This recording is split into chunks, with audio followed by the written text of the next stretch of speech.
Hi, friends. If you've ever felt like you've been inexplicably drawn to narcissists, or that they seem to be drawn to you, you're not alone. As an INFJ, it's something I've wrestled with for years, and I'm here to share my story. You might already know that INFJs are natural empaths, deep-feeling individuals who crave authentic connections. Narcissists, on the other hand, thrive on control and manipulation. It's like we're two opposing forces, yet somehow there's this magnetic pull between us. Today, I'll share why that happens and, more importantly, how I finally broke free from the cycle. Let me take you back to when it all started. I had just met Daniel. He was charming, confident, and incredibly attentive. He seemed to notice things about me that most people overlooked.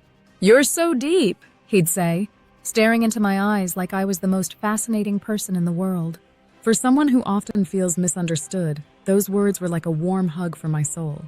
Here's the thing. INFJs have this uncanny ability to see the potential in people. And Daniel? He had a rough past, a series of broken relationships, a strained family dynamic. I thought, I can help him. I can heal him. Little did I know, this mindset was my Achilles heel. At first, everything felt like a dream, but then little cracks began to form. Daniel's compliments turned into subtle jabs. "You're too sensitive sometimes," he'd say when I expressed my feelings. "Not everything has to be so deep, you know." As an INFJ, I internalized those comments. Was I too sensitive? Too intense? I started questioning myself. Narcissists are masters at finding your vulnerabilities and using them to their advantage. Daniel would praise me one moment and criticize me the next, leaving me constantly trying to fix myself to earn back his approval. INFJs have a deep well of empathy, and that's what narcissists feed on.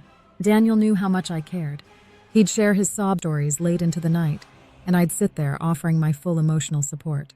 I thought, if I can just love him enough, he'll change. But every time I gave more of myself, Daniel demanded even more. It was like pouring water into a bottomless pit. INFJs often struggle with setting boundaries because we hate the idea of hurting others. But with Daniel, my lack of boundaries only made things worse. He took advantage of my empathy, using it as a tool to control me.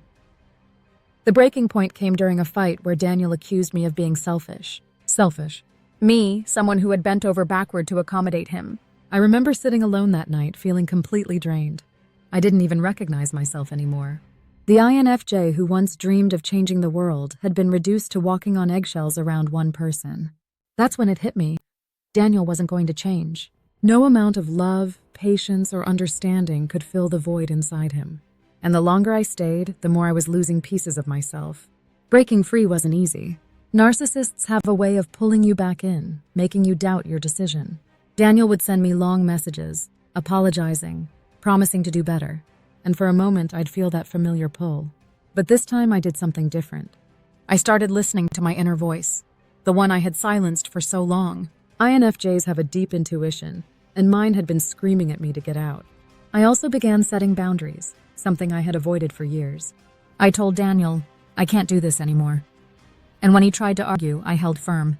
For the first time in years, I chose myself. So why do INFJs attract narcissists in the first place?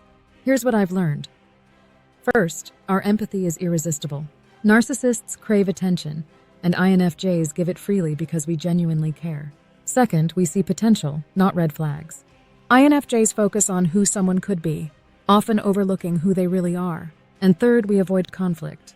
Narcissists thrive in power dynamics, and our aversion to confrontation makes us easy targets. If you've ever found yourself in a similar situation, here's what helped me break free. Trust your intuition. If something feels off, it probably is. Set firm boundaries, and stick to them, no matter how hard it feels. Prioritize self-care. INFJs are natural givers, but you can't pour from an empty cup. And seek support. Whether it's a therapist, a friend, or a support group, don't go through this alone. Looking back, my experience with Daniel taught me one of the most important lessons of my life. Love isn't about sacrificing yourself to save someone else. It's about mutual respect, growth, and understanding. As INFJs, we have so much to offer the world, but we can't do that if we're stuck in toxic cycles. So if you've been where I was, know this. You are not alone, and you have the strength to break free. Thanks for listening to my story. If it resonated with you, let me know in the comments. And remember, your empathy is a gift. Just make sure you're sharing it with the right people.